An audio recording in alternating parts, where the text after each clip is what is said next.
चलिए बेटा स्टार्ट करते हैं। तो आपका इस बार जो आपके टेस्ट में आएगा वो आएगा आपका सेकंड चैप्टर जिसके बारे में मैंने लास्ट क्लास में भी करवाया था। सेकंड चैप्टर का नाम क्या है आपका? Is matter around us pure. बिल्कुल बेटा, इसमें लास्ट क्लास में मैंने आपको क्या कराया था, इसके जो स्टार्टिंग के टॉपिक है वो काफी इजी हैं। कौन से हैं वो? मेटल की फिजिकल प्रॉपर्टीज, नॉन मेटल की फिजिकल प्रॉपर्टीज, उसके बाद मेटलॉइड और उसके बाद कंपाउंड।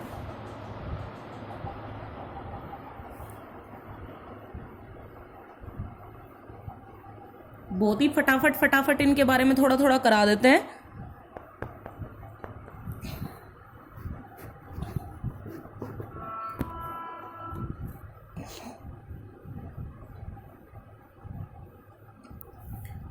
तो देखिए मेटल की फिजिकल प्रॉपर्टीज में क्या क्या था।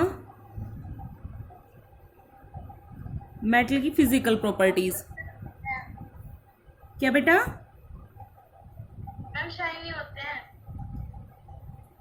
तुम सुनो, अब देखो फिर मेटल्स जो हैं वो शाइनी है यानी कि लश्रस, डक्टाइल है यानी कि वायर में कन्वर्ट हो जाते हैं, मैलिएबल होते हैं यानी कि चद्दर में कन्वर्ट हो जाते हैं, शीट में कन्वर्ट हो जाते हैं, गुड कंडक्टर हैं हीट और इलेक्ट्रिसिटी के, high melting point, high boiling point है,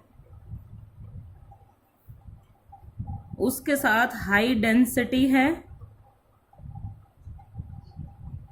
हाई डेंसिटी और high tensile strength. High tensile strength ये मेटल की प्रॉपर्टीज हैं।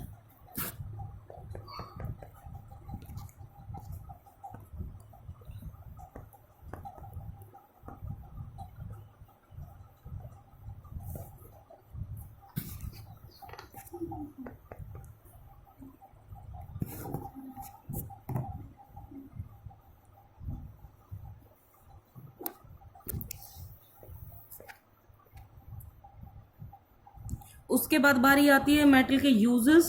तो यूज में आप गोल्ड सिल्वर को ज्वेलरी में यूज करते हैं, उसके अलावा आयरन को इंडस्ट्री में, हाँ एक दो प्रॉपर्टी और है, हार्ड है, सॉलिड है, ये चीजें। एक्सेप्शनल इसके क्या क्या आते हैं? सोडियम पोटेशियम सॉफ्ट मेटल है, मरकरी लिक्विड है रूम टेम्परेचर पे। सबसे बेस्ट कंडक्टर तो सिल्वर आता है, लेकिन लेड हीट का और इलेक्ट्रिसिटी का दोनों का ही बैड कंडक्टर है। उसके अलावा मरकरी जो है वो हीट का बैड कंडक्टर है। हाई मेल्टिंग बॉइलिंग पॉइंट का एक्सेप्शनल आते हैं गैलियम सीजियम, वो उनका मेल्टिंग बॉइलिंग पॉइंट लो है। इस तरह से यूज वगैरह आप खुद ही लिख सकते हो, कई बार करा दिए हैं। अब उसके बाद बारी आती है नॉन मेटल की। देखिए टोटल 118 है हमारे पास एलिमेंट नॉन, उनमें से 92 तो मेटल है और लगभग 22 आपके पास नॉन मेटल है।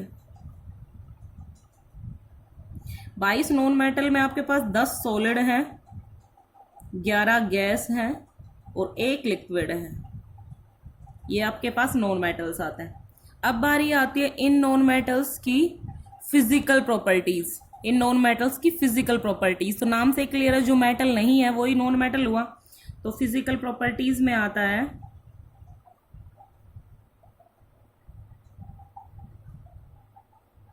सबसे पहला ब्रिटल, ब्रिटल मतलब टूट जाते हैं। दूसरा आता है bad conductor, bad conductor of heat and electricity. उसके बाद ये सभी स्टेट में एग्जिस्ट करते हैं, सॉलिड लिक्विड गैस। अभी तो बताया 10 सॉलिड 11 गैस 1 लिक्विड। एक लिक्विड है वो कौन सा है? ब्रोमाइन, बस उसका ध्यान रखना, ब्रोमाइन। उसके बाद ये सॉफ्ट है, सॉफ्ट है। उसके अलावा इनमें डल अपीरियंस है। डल अपीरियंस मतलब ये शाइनी नहीं होते हैं। अब उसके बाद अगर आप इसमें एक्सेप्शनल्स में बात करोगे तो ब्रिटल का एक्सेप्शनल डायमंड आ जाता है। बैड कंडक्टर में ग्रेफाइट जो है वो इलेक्ट्रिसिटी का अच्छा कंडक्टर है, और डायमंड जो है वो हीट का बहुत अच्छा कंडक्टर है। स्टेट में अभी मैंने बता दिया, एक लिक्विड जो है वो आपका ब्रोमाइन है, बाकी सॉलिड और गैस है। उसके अलावा सॉफ्ट में अगर हम बात करें तो डायमंड इसका एक्सेप्शनल आ जाता है। और उसके बाद बारी आती है डल अपीरियंस, तो डायमंड और आयोडीन इसके डल अपीरियंस के एग्जाम्पल आते हैं। आयोडीन के बेटा ब्लू कलर के क्रिस्टल होते हैं, आयोडीन के ब्लू कलर के क्रिस्टल होते हैं, ब्लू, ठीक है। आयोडीन का कलर बहुत खूबसूरत कलर होता है, ब्लू कलर के क्रिस्टल होते हैं आयोडीन के। डायमंड आपको पता ही है। तो ये थी नॉन मेटल की प्रॉपर्टीज, सिर्फ फिजिकल प्रॉपर्टीज पढ़नी है आपने। यूज की बात करें तो कार्बन जो डायमंड ग्रेफाइट के तौर पे यूज होता है, डायमंड ज्वेलरी में यूज होता है, ग्रेफाइट पेंसिल के सिक्के में यूज होता है। उसके अलावा बात आती है इसके नाइट्रोजन और सल्फर, ये बॉम्ब वगैरह बनाने में भी यूज होती है, यानी कि एक्सप्लोसिव बारूद बनाने में। उसके अलावा ये फर्टिलाइजर बनाने में भी यूज होते हैं। फॉस्फोरस से जो दवाइयां बनती है खेतों में छिड़काव करते हैं उसे डिसइंफेक्टेंट के तौर पे। हाइड्रोजन से वेजिटेबल ऑयल भी बनाते हैं, और उसके वेजिटेबल ऑयल से वेजिटेबल घी भी बनाते हैं। उसके अलावा रॉकेट में फ्यूल के तौर पे भी इस्तेमाल करते हैं, रॉकेट फ्यूल हाइड्रोजन का।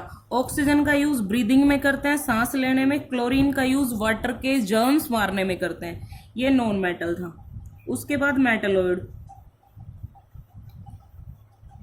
मेटलॉइड जो है वो मेटल और नॉन मेटल के बीच की प्रॉपर्टी होती है। तो germanium, bismuth, arsenic, antimony, tellurium, ठीक है। उसके बाद बोरोन, सिलिकॉन, ये 7 आपके पास मैंने आपके लिखे हैं मेटलॉइड। इनकी आधी प्रॉपर्टी मेटल जैसी होती है, आधी नॉन मेटल जैसी। कैसे? इनकी कौन सी प्रॉपर्टी होती है नॉन मेटल और मेटल जैसी? ये ब्रिटल प्लस हार्ड होते हैं। तो ब्रिटल प्लस हार्ड में आप क्या समझे कि हार्ड तो मेटल की तरह और ब्रिटल नॉन मेटल की तरह। उसके अलावा ये रूम टेम्परेचर पर तो इलेक्ट्रिसिटी को कंडक्ट नहीं करते हैं, रूम टेम्परेचर पे, लेकिन जैसे ही टेम्परेचर बढ़ाओगे ये बहुत अच्छे कंडक्टर बन जाते हैं। तो फिर किसकी तरह? मेटल की तरह। तो ये बेटा इसकी प्रॉपर्टीज आती है। अब देखो उसके बाद कंपाउंड की बारी आती है। Metal, non metal, metalloid complete हो गया, तो इसका मतलब एलिमेंट कंप्लीट हो गया। उसके बाद कंपाउंड। कंपाउंड क्या होता है? जब 2 या 2 से ज्यादा एलिमेंट आपस में केमिकली जुड़ के और फिक्स रेशियो बाय मास में जुड़ के, ठीक है, उसकी प्रॉपर्टीज वगैरह चेंज हो जाए, प्योर सब्सटेंस बने, वो कंपाउंड होता है। कंपाउंड की डेफिनेशन दोबारा से सुन लो। A compound always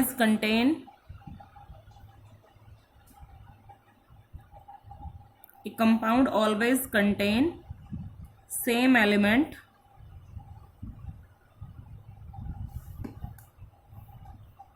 same elements in fixed ratio by mass।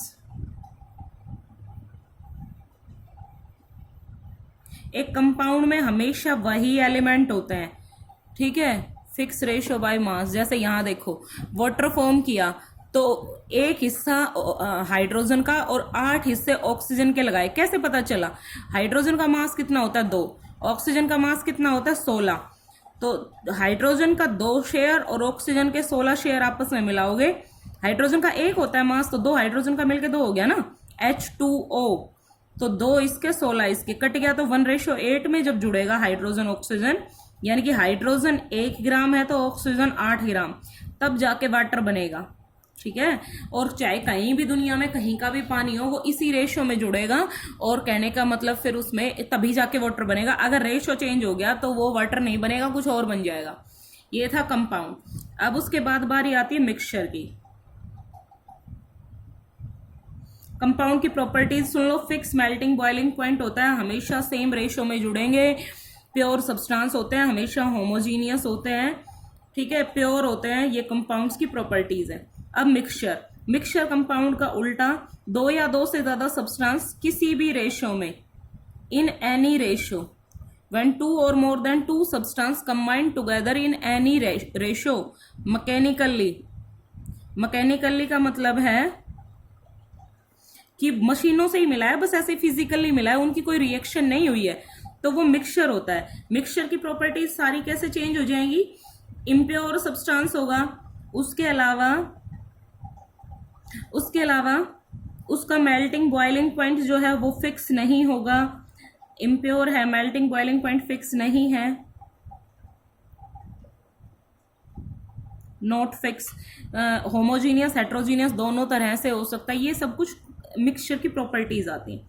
अब मिक्सचर दो तरह का होता है, एक होता है होमोजीनियस और एक होता है हेट्रोजीनियस।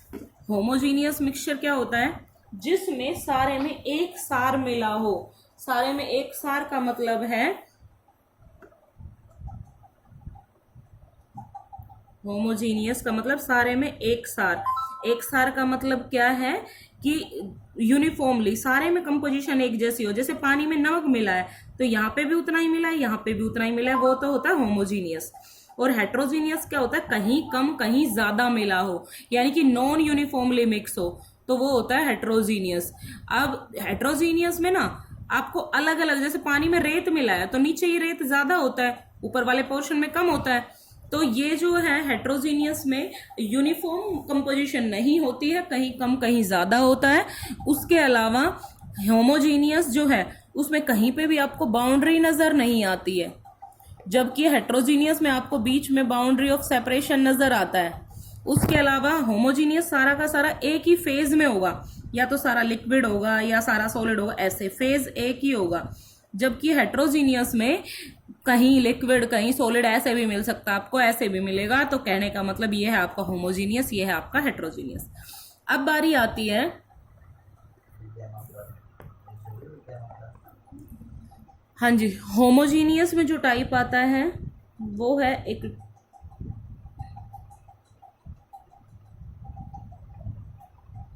होमोजीनियस में एक ही टाइप है, वो है सॉल्यूशन। और हेट्रोजीनियस में दो टाइप हैं, वो है true colloidal sol, heterogeneous colloidal sol और सस्पेंशन।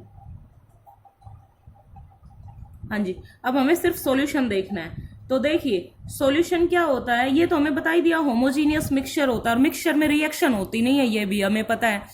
सॉल्यूशन कितने तरह का होता है, तो बेटा अलग अलग टाइप से। देखिए अगर हम सॉल्वेंट कौन सा लिया, हमने सॉल्वेंट कौन सा लिया, टाइप ऑफ सॉल्वेंट पे अगर हम जाएं तो एक्वस और नॉन एक्वस सॉल्यूशन बनता है हमारा। एक्वस और नॉन एक्वस। एक्वस होता है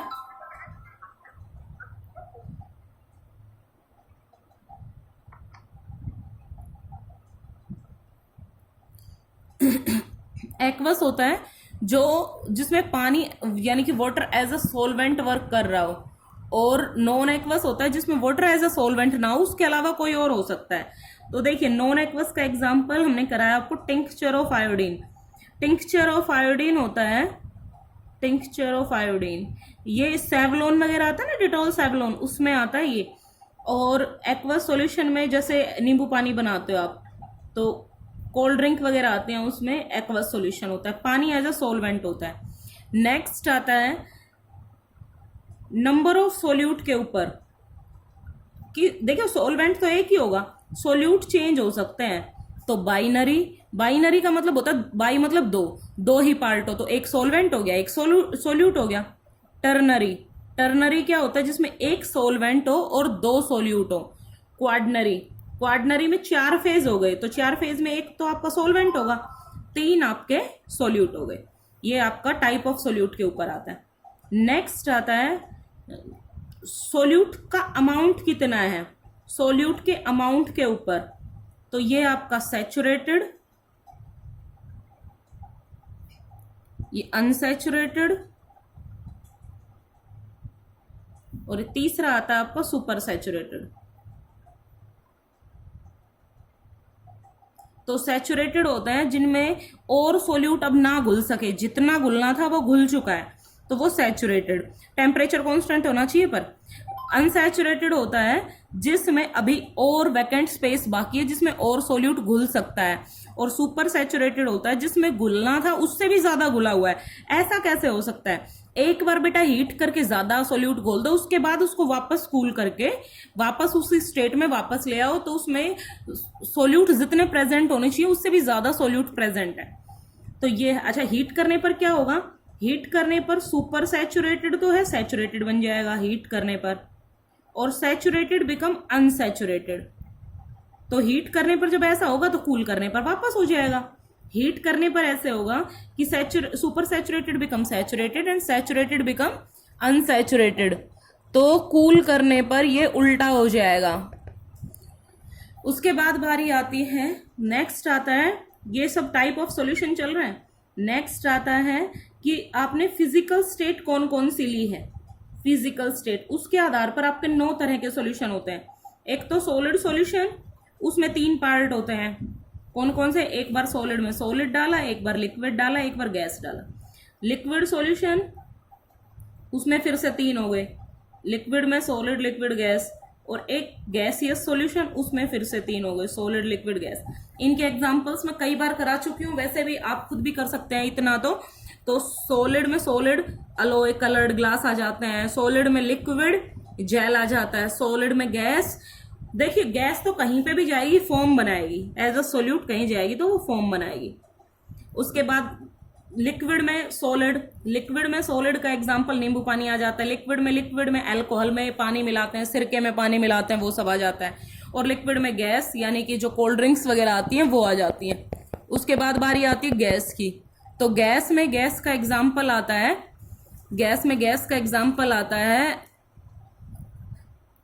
एयर। गैस में लिक्विड का एग्जांपल आता है मिस्ट, यानी कि ओस की बूंदे। और गैस में सॉलिड का एग्जांपल आता है डस्ट पार्टिकल्स वगैरह हैं जो एयर में प्रेजेंट होते हैं, वो सब कुछ। उसके बाद बारी आती है सॉल्यूशन के न्यूमेरिकल्स आते हैं। तो एक तो आता है कंसंट्रेशन के ऊपर न्यूमेरिकल, 3 न्यूमेरिकल आते हैं इसमें। इसका फॉर्मूला क्या होता है? पहला mass by mass percent, mass of solute, ऊपर हमेशा सोल्यूट नीचे सॉल्यूशन, यूं याद रखना, मास ऑफ सोल्यूट अपॉन में मास ऑफ सॉल्यूशन इनटू में 100। अच्छा, अब एक चीज याद रखना, ये अगर ग्राम में लोगे तो ये भी ग्राम में होगा, ये अगर मिलीग्राम में होगा तो ये भी मिलीग्राम में होगा। इसमें 3 फॉर्मूले बन गए, एक तो मास बाय मास, एक वॉल्यूम बाय वॉल्यूम, एक मास बाय वॉल्यूम। क्या फर्क है? जब वॉल्यूम बाय वॉल्यूम लोगे तो यहां दोनों का वॉल्यूम ले लेना। जब ऊपर वाले का मास नीचे वाले का वॉल्यूम लेना है तो ऊपर वाले का मास और नीचे वाले का वॉल्यूम ऐसे पुट कर देना। ये ग्राम में, ये ml में, जो कटेगा वो कट जाएगा, परसेंटेज में आएगा। इसके न्यूमेरिकल्स की मैंने स्पेशल वीडियो बनाई थी, वो देख लेना, ठीक है। अभी रिवीजन करा रही हूँ तो मैं इतना डिटेल में नहीं जा रही हूँ। ये कंसंट्रेशन के न्यूमेरिकल थे। अब बारी आती है स्ट्रेंथ के न्यूमेरिकल। स्ट्रेंथ के न्यूमेरिकल क्या होते हैं? मास ऑफ सोल्यूट इन ग्राम। देखिए, मास of solute in gram present in 100 gram, sorry present in पर लीटर सॉल्यूशन, यानी कि 1 लीटर सॉल्यूशन में कितना सोल्यूट प्रेजेंट है, यानी कि अपॉन में जो आपको पुट करना है ना, तो वो वॉल्यूम ऑफ सॉल्यूशन पुट करना है, ये याद रखना। तो मास ऑफ सोल्यूट अपॉन में वॉल्यूम ऑफ सॉल्यूशन, लेकिन वो वॉल्यूम है ना लीटर में होना चाहिए, ये याद रखना। 100 वगैरह कुछ नहीं आएगा, लेकिन वॉल्यूम जो है वो लीटर में होना चाहिए। तो इसकी यूनिट क्या होगी? यहां से ग्राम पर लीटर, ग्राम पर लीटर। उसके बाद इसमें बारी आती है आखिरी सोल्यूबिलिटी की। सोल्यूबिलिटी क्या होता है? सोल्यूबिलिटी होता है कोई लिक्विड, और वो भी कितना लिक्विड? 100 ग्राम लिक्विड। तो लिक्विड हो गया तो सॉल्वेंट कह सकते हैं ना इसको, कि 100 ग्राम सॉल्वेंट, दोबारा से सुनिए, 100 ग्राम सॉल्वेंट में मैक्सिमम कितना सोल्यूट डिसॉल्व हो सकता है, मैक्सिमम सोल्यूट कितना डिसॉल्व हो सकता है। तो इससे इसका यहां से फॉर्मूला बन गया।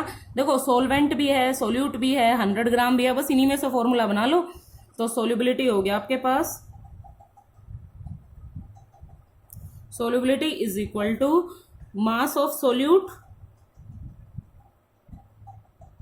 ब्रैकेट में आ जाएगा ग्राम, अपॉन में मास ऑफ सॉल्वेंट, ये भी ग्राम में ही आएगा यहाँ, और इनटू में 100। और इसकी जो यूनिट आएगी वो ग्राम में आएगी। ग्राम में क्यों आएगी कि 100 ग्राम सोलवेंट में कितना सोल्यूट घुल सकता है ये पूछ रहे हैं। तो जैसे 10 ग्राम 20 ग्राम ऐसे आ गया। इसमें एक क्वेश्चन आता है NaCl की सोल्यूबिलिटी टेम्परेचर के साथ चेंज नहीं होती है, लगभग कांस्टेंट रहती है। अच्छा, सोल्यूबिलिटी पे कौन कौन से फैक्टर अफेक्ट करते हैं वो सुन लो।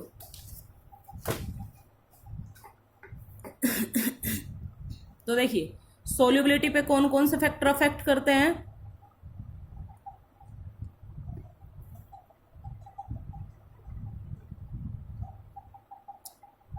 तो सोल्यूबिलिटी पे अफेक्ट करने वाले फैक्टर हैं टेम्परेचर और प्रेशर। अब सोल्यूबिलिटी ही हमारे पास दो तरह की, एक बार तो हम सोलिड इन लिक्विड की बात कर रहे हैं, यानी कि लिक्विड में हम सोलिड डाल रहे हैं, तो टेम्परेचर का ही रोल है बस। टेम्परेचर बढ़ाओगे तो ये भी बढ़ जाएगी, टेम्परेचर कम करोगे तो ये भी कम हो जाएगी, लेकिन प्रेशर का इसमें कोई रोल नहीं है, क्योंकि ना तो प्रेशर का इफेक्ट सोलिड पे पड़ता है ना प्रेशर का इफेक्ट लिक्विड पे। दूसरे नंबर पे आता है गैस इन लिक्विड। गैस का क्या फर्क पड़ता है, तो देखिए टेम्परेचर के साथ ये उल्टा हो जाएगा, टेम्परेचर बढ़ाओगे तो ये घट जाएगा। क्यों? क्योंकि गैसेस हैं टेम्परेचर के साथ निकल जाती हैं उसमें से।